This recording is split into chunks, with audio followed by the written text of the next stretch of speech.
comes to light, we put a bit more consideration to it. A lot of light don't mean like a lot of points. So for us, we choose very little lights that is supposed to do the job for each area.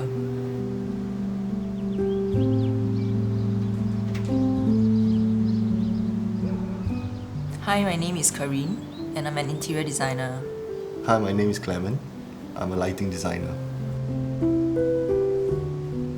We stayed here for I think a little over 1 year, and this is a 92 square meters 4-room BTO. For 4-room BTOs, there is 3 rooms. We knocked down all the walls so that we can reconfigure the entire space again. It's like overlooking JB. The part where there is a block in front of us provided adequate shade. We really like to go out and have adventures, and we are very inspired by the nature, which is like the desert, the cave kind of look. A lot of our materials kind of revolve around that, and we try to mimic that around the house. We came across this countertop piece that is rust and very nice reddish brown to it. We dictated the whole material around that to suit it in shades of light browns. For the walk-in the porch area, we purposely brought down the ceiling. You come into a more intimate space. It's a very deliberate color palette that we chose. It's a black tile with a black textured ceiling. So these two is supposed to reflect each other and also make the space correlate.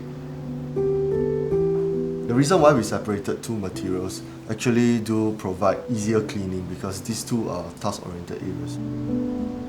By separating these two, we also created demarcation line. Guest comes into our house, unknowingly know this boundary between task area and a part of the house. So because we'll have clients coming over to our house to pick out materials, so this is really like a library. They can drink something, slowly choose their materials. The island will be where we host people, and there is an induction cooker there.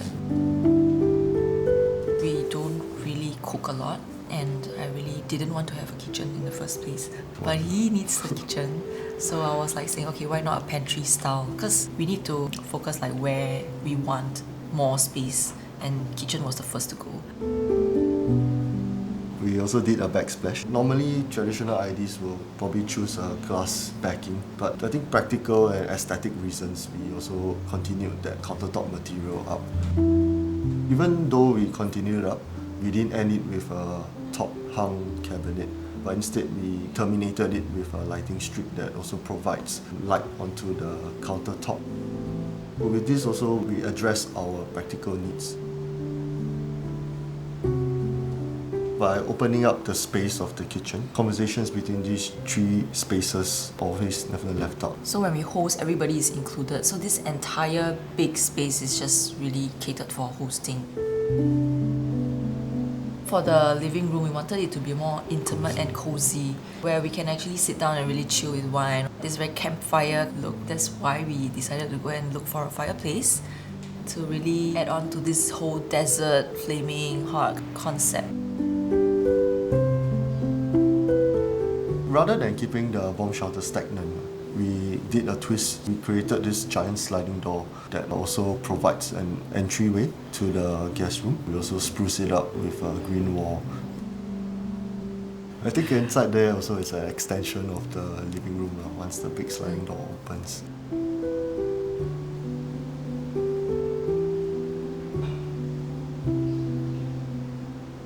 Basically, we wanted to challenge the entire idea of transitional space being dead and you cannot use anything.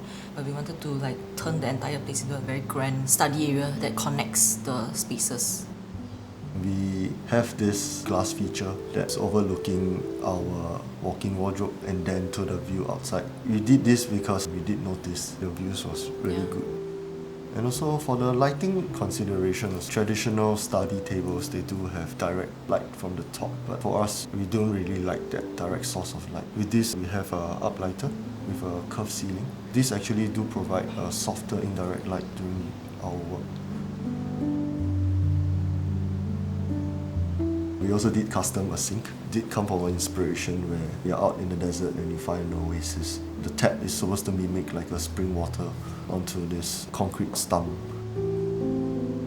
For that study area that is leading up to the master, we wanted it to be more exhibition curated style. It's supposed to mimic like you walking into a painting.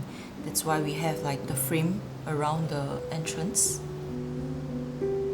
I think for our master bedroom is the simplest space of the entire house. When you enter, you'll be greeted by a his-her tap, basin structure that we always wanted because I wouldn't need to fight with her when I brush my teeth. And it's very fast free when you woke up and you can just brush your teeth. It can help save the space in the master toilet so that I can have a bathtub.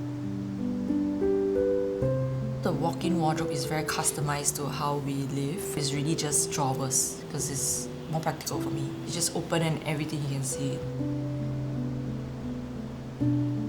For the master toilet, I kept it more simple. It's just through the tiles, selected one that is more textured to spruce up the very normal layout. The more interesting part is the ceiling. I wanted to have this light shining in, like a rays. Also around, there is this LED light that gives very, very minimal lighting. It's trying to mimic the cave when it's dark versus when there is light coming in. That's why there is two different types of lighting. Throughout this experience being an ID, when we open our own firm, whatever we learn from the client, we try to work more and try to make it better. Making this house here that we live in, I think one of the experience or masterpiece that we learned throughout our whole journey.